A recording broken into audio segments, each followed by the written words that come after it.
Alright, so here is the rideout that's been promised for a few weeks.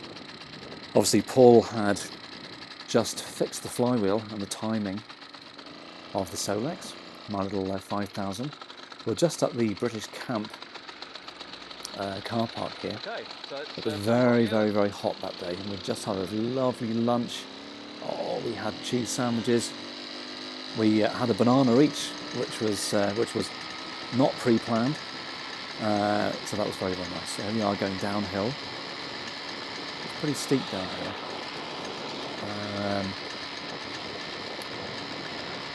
I sometimes roll down here with the engine off, but you know, these days the headier speeds of 28, 29 miles an hour, just a bit too much for me. Actually, in all seriousness, because the Solex hasn't got any suspension, you really can get into trouble at about 30 miles an hour.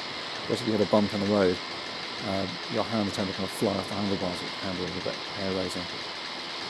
So 30 miles an hour in this really is quite exciting, particularly this bend here. No cyclist there. This bend here at 30 miles an hour, you have to really counter-steer around it, like Jerry Dunlop.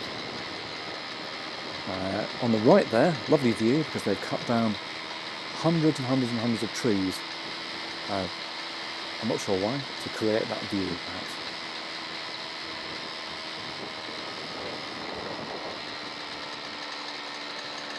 Alright, so we're riding in a pair here. Paul's behind me, I'm indicating right. Checking over my shoulder. It's going to be quite a dangerous junction here as well. You can't. All those trees on the right, those stumps. It's like Tunguska in Siberia. You know, where there's hundreds of square miles destroyed by a meteorite. That's the Malvern Hills Conservators. There goes Paul. Solex Legend, behind his cape flapping in the wind. Now his bike is a lot faster than mine. Mine's still four-stroking a bit, actually, at this juncture, I should say. The speeds we're reaching down here. Paul actually admitted to me in his very dry way. He said, "My bike's faster than yours, and you don't know why, do you?" he said. And then he revealed that he'd fettled it and opened up ports and done various mechanical magic to his bike. The bikes were really enjoying the airflow over the cylinders.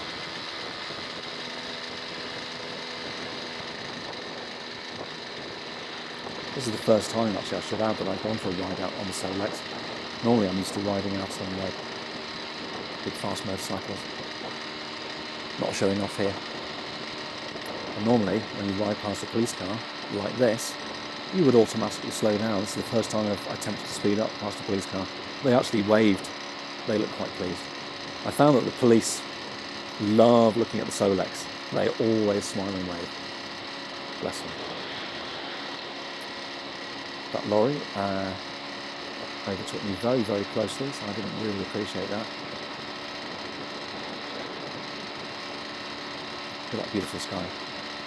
I should add, actually, the camera is slightly tilted over to the left here in my high-tech camera holding system. I was actually riding correctly bolt upright. So in the traditional ride-out style, Paul was riding in on the left, and I was a bit more towards the middle of the road, should Paul have to do an incredible emergency stop. Scrubbing off 19 miles an hour can be quite difficult. Look at him racing ahead there.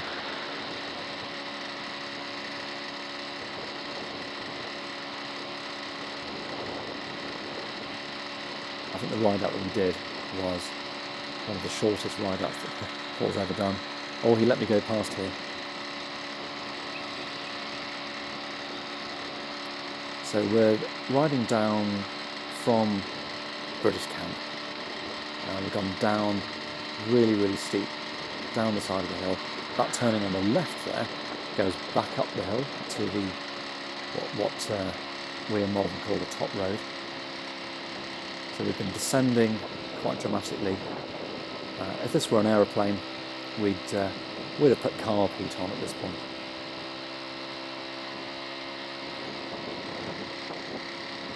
Actually, at this point, it was still pretty much locked down. Not really many cars on the road. It's actually a lot busier now.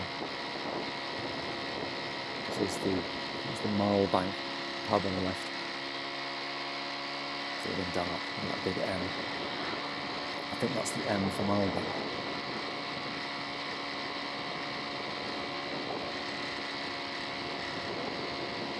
So we're riding towards Welland here. I think what I'm probably going to do is edit out a bit of the ride through Welland, because it's a bit built up. You know, it's a bit like downtown New York.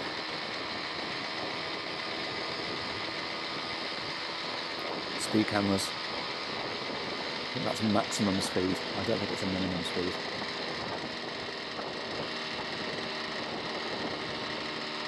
I was very, very glad to have my little rucksack with a bottle of water. I look at these little gate things that they have at the entrance to villages. They're lovely, aren't they? They're everywhere, aren't they? Have you noticed? They've got these little gate things.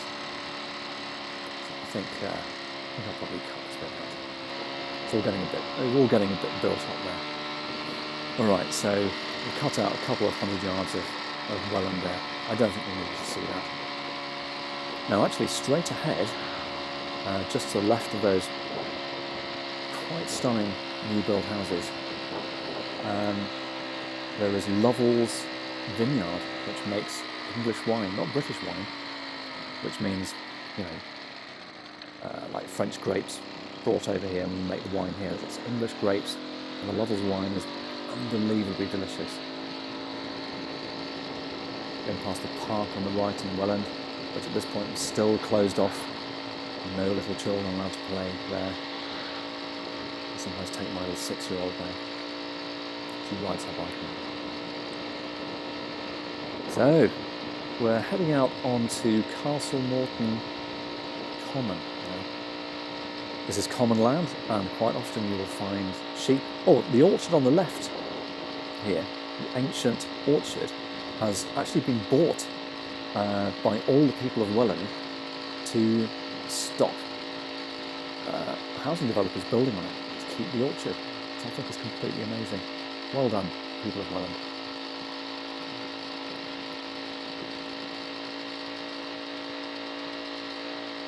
Quite often you'll get horses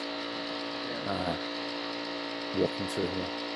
Quite often, actually, with their riders on their backs, which is, I think, the traditional way that horses know where they're going.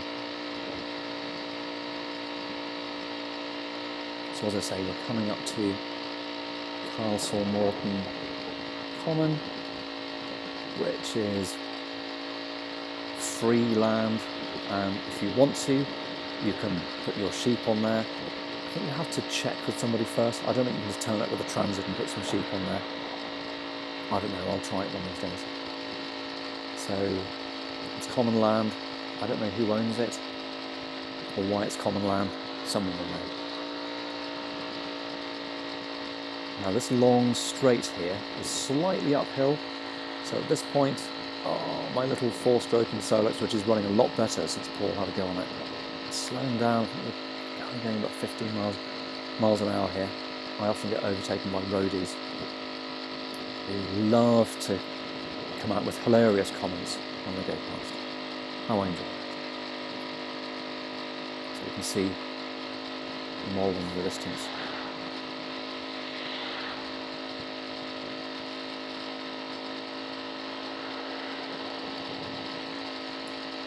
Paul is still behind me at this point, which is good. That car overtook me and then wanted to turn right, then braked in the middle of the road, and then decided to actually carry straight on. Actually, Malvern driving is quite famous. there seems to be a bylaw in Malvern that you must not at any point use your indicators. You can see it's a bit of a touchy point with me. Okay, so we're gradually coming up to the junction where we will, as indeed you'll see in a minute, I will turn right. Paul will then follow me because we're riding together, and we'll head down the slightly quieter road up to the Castlemorton. There's the sign, Castlemorton. See, I wasn't lying. We'll be turning right here. Have to really double check behind you and turn right here. All right. There's a few lovely pubs on the left as well. Okay, so normally I can swing in here, but for the first time ever I've had to stop.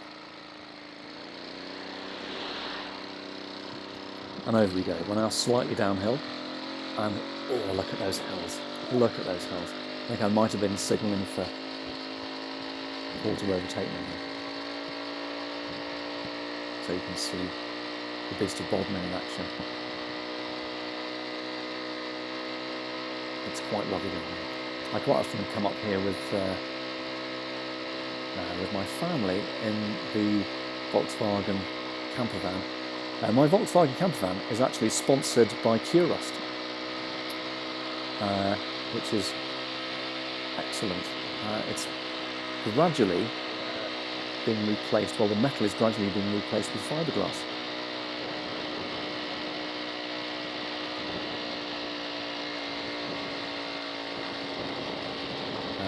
That's the bit we're running past there. That's where we did the riding to and from scenes for the previous Solex Legend. There he is.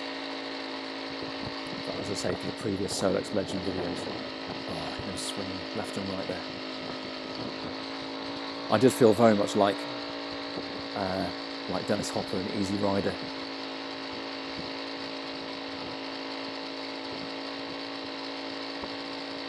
Pulled into Nazareth, I was feeling bad. Sorry about that, I won't sing again. There's a camper van on the right. I wonder if they brought a flask, or whether they're going to boil up their own water for tea. I think things like that. So yeah, as I say, I quite often come up here in the Volkswagen T25. If you're wondering what T it is, it's a T25. Or Vanagon if you're American. It's great and goes a little bit faster than the Solex. You can sleep in it, and it does make tea.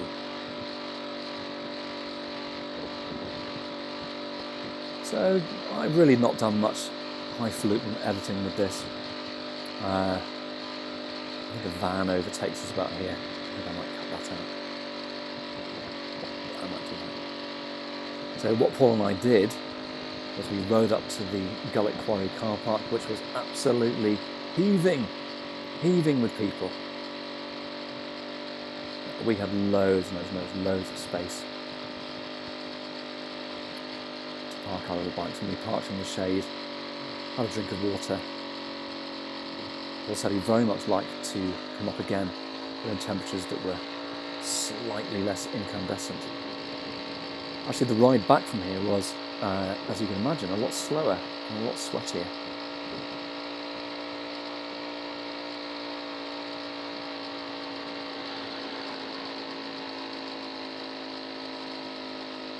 It was a really, really nice ride out with Paul. I think it comes across in the last video where you can hear talking about it. He was such a nice man, so kind. He really helped me. And when I said, do you want to, what do you want to do about collecting your working flywheel? And he said, whenever. Just whenever you want. Just get your old one fixed and I'll drive over and we'll have another ride out. What a gentleman. What I might do is stop talking and let you enjoy the sounds of 49cc's in action. And I'll probably see you in another video soon. Thanks for watching.